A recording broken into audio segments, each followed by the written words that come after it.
evening and welcome to Tucker Carlson Tonight. Well, Washington's mass delusion tour continues. It's amazing to watch. Just hours ago, in the latest installment, the Secretary of Defense and the Chairman of the Joint Chiefs of Staff held a press conference at the Pentagon. And they told us what they've been telling us all week from the White House and the State Department and everybody in charge.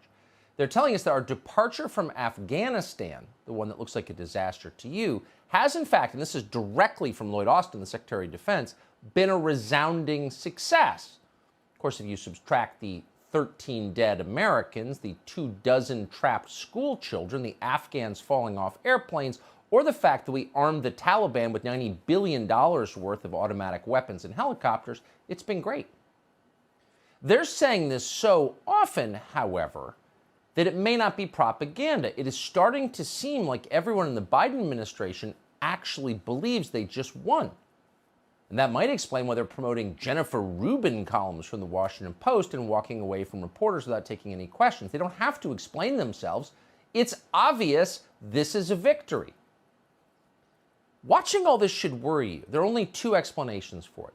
Either every senior government official in Washington has been chugging ayahuasca and has departed from reality on the early train, and that's possible, or on some deeper level, maybe they're actually telling the truth as they understand it. When they say this is a victory, maybe from their perspective it is. Maybe what looks like chaos is in fact a plan of sorts, and maybe that plan is working just fine. Now, how can that be, you ask? This is all clearly a disaster. It's on television. Voters hate it. The polls show that very clearly. So by any normal calculation, politically, Democrats would be very worried about the next election. They're going to be punished, obviously, in the midterms. And Republicans are all excited about the whooping they think they will deliver. And yet Democrats seem strangely content and self-confident. Why? Well, here's one theory, unproven, of course, just throwing it out there to think about. Defense Secretary Lloyd Austin announced that the Biden administration has evacuated about 125,000 civilians from Afghanistan. Only 6,000 of them, Lloyd Austin told us, are Americans. The rest are Afghans. And of those, very few of the Afghans were translators or aides or contractors, the allies we're hearing so much about who fought with the U.S. military and who deserve our support and may deserve our support. Of that group, there are only a few thousand. You can be sure of this from a lot of different signs, but here's one sign. The health department in Alexandria, Virginia, a very liberal town, is taking thousands of refugees. And the health department there just put out this urgent request. Quote, Alexandria Health Department is looking for Pashto Dari speakers to assist with translation support for recent arrivals. Oh, so the one thing we know about these recent arrivals is they're not translators, because translators probably wouldn't need translators. These are instead refugees who don't speak English. So the question is, where are they going next? Where will these people be living 3 years from now? That's a fair question. You can tell it's a highly relevant question because whenever you ask it, the Biden administration servants in the national news media start to screech about how you're a racist and need to shut up immediately. They're getting caught up in what I call the brown menace, which is this Trumper right-wing fear of people coming into the country from Central and South America. These people seem to be getting swept up into that xenophobia. Stephen Miller's response to the collapse of Afghanistan, the fall of Kabul, the takeover of the Taliban was, look at Biden, he's trying to get brown people to come into the country. It's sickening and it's pathetic. As we told you before, the little moron on the right did that hit from Chillmark on Martha's Vineyard. And we've been begging the State Department, please send 125,000 Afghan refugees to Chillmark on Martha's Vineyard because the people there are open-minded. Clearly they are. How many refugees do you think are going to wind up in Chillmark? Right around zero. But the funniest part is when those two characters describe the Pashtuns coming to our country as brown people. And that's hilarious because, for the record, they are not brown. They're likely whiter than you are. But whatever. The point is, CNN wants you to know that you don't have a right to know how many of these people are coming here from Afghanistan and where they're going. What neighborhoods are they going to be living in? But, of course, you have a right because it's your country. You own it. You pay for it. You were born here. It belongs to you. So you have a right to know what happens in your country. We looked into it because that's what we're paid to do. So if you've gone online recently and visited the official website of the State Department run by Mr. Tony Blinken, you'd have found a list of what they call welcoming communities. These are places where Afghan refugees, in particular special immigration visa holders, will be settling in the United States. And if you look at that list long enough, you may notice something, especially if you cover politics. You may notice that these communities include an awful lot of swing districts and swing states all over the United States. It's not just Virginia. 3 of these communities are in Texas, a state the Democratic Party has tried to flip for years now. It's their first priority. One of these cities is Austin, one is Dallas, another is Houston. The State Department has also urged Afghans to go to the state of Pennsylvania. Does Pennsylvania need more people? Probably not. A lot of unemployment between Pittsburgh and Philadelphia, but Pennsylvania is also a state that Donald Trump won in 2016. So maybe they should go there. Florida, Atlanta, Georgia, Nevada, Colorado, they're also on the list. Are you surprised by this? Funny. One swing state that's not on the official list is Wisconsin, but they're getting a lot of refugees from Afghanistan too. This hasn't been publicly announced. We learned on Monday when Congressman Tim Tiffany joined us to describe his visit to Fort McCoy in the state of Wisconsin.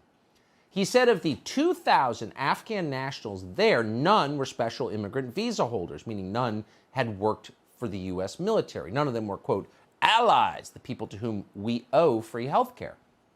He also said that these Afghans, despite not being allies, were free to walk off the base anytime into our country and just move here. Like, whatever. No paperwork for them. Nobody was stopping them. And there are about to be a lot more people like this at that base. CBS News is now reporting that Fort McCoy is being asked to hold up to 13,000 Afghans. The governor of Wisconsin aware of this? What do the people of Wisconsin think of it? Nobody cares what they think. It's not their country. Oh, but it is. And you should be nervous watching this. In a truly democratic system, in a functioning democracy, the people who wrecked Afghanistan and humiliated the United States and sapped American power, maybe forever, would be punished badly in the midterms. They would lose power over this. They'd be held accountable. And they know that. So they're doing everything they can to avoid accountability, to avoid an election they will lose. They're flooding swing districts with refugees they know will become loyal Democratic Party voters. They're opening the southern border to more than 200,000 illegal migrants per month. That's the equivalent of nearly 2 Afghan airlifts every 30 days. And above all, they are using COVID to change how we vote. These are the tools they are using to maintain power, and maintaining power, let's be completely clear and never forget, has always been and always will be their only goal. And that's why the CDC, which for generations was a respected public health authority, and for good reason, was created to fight malaria, did a good job at that, now seems to be in charge of housing policy. Remember when Rochelle Walensky defied a Supreme Court ruling earlier this year to tell you that you can't evict people from your home for any reason, even if they're not paying rent? Walensky has not been fired for that. She didn't apologize for it, for desecrating our Constitution, for mocking the Supreme Court. No. Instead, the Biden administration has given her more power, which she now has. Watch as she tells you probably shouldn't travel for the holiday weekend, even if you've been vaccinated. We have actually articulated that people who are fully vaccinated and who are wearing masks can travel, although given where we are with disease transmission right now, we would say that people need to take these risks into their own consideration as they think about traveling. First and foremost, if you are unvaccinated, we would recommend not traveling. Okay, so this is a partisan Democrat for whom the concerns of the Democratic Party are never far from mine. So you have to think of it through a political lens, because trust us, they do. Why are they making you more fearful than you necessarily need to be? Some people should be very afraid of COVID, but not everybody should be. What is this about?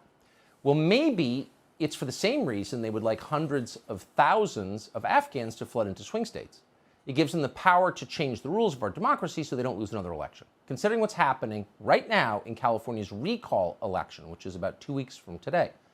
In February, the state's legislature in California passed a law requiring that all registered voters get a mail-in ballot, even if they didn't ask for a mail-in ballot.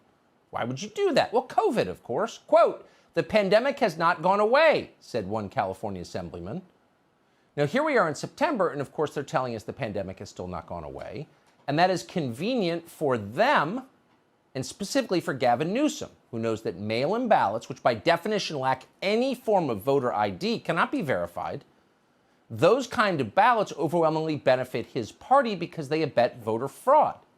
In Connecticut, the Democratic Party is now allowing anyone to vote absentee as long as they say they're afraid of getting sick. Quote, anyone who's afraid of contracting COVID or expects they'll be sick, one town clerk announced, is entitled to a mail-in ballot.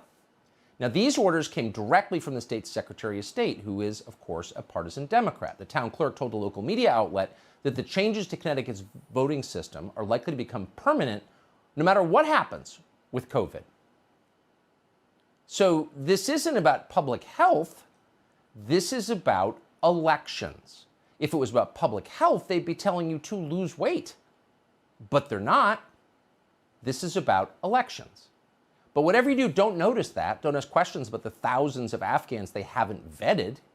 We're quoting now, I can absolutely assure you that no one is coming into the United States of America who's not been through a thorough screening and background check process.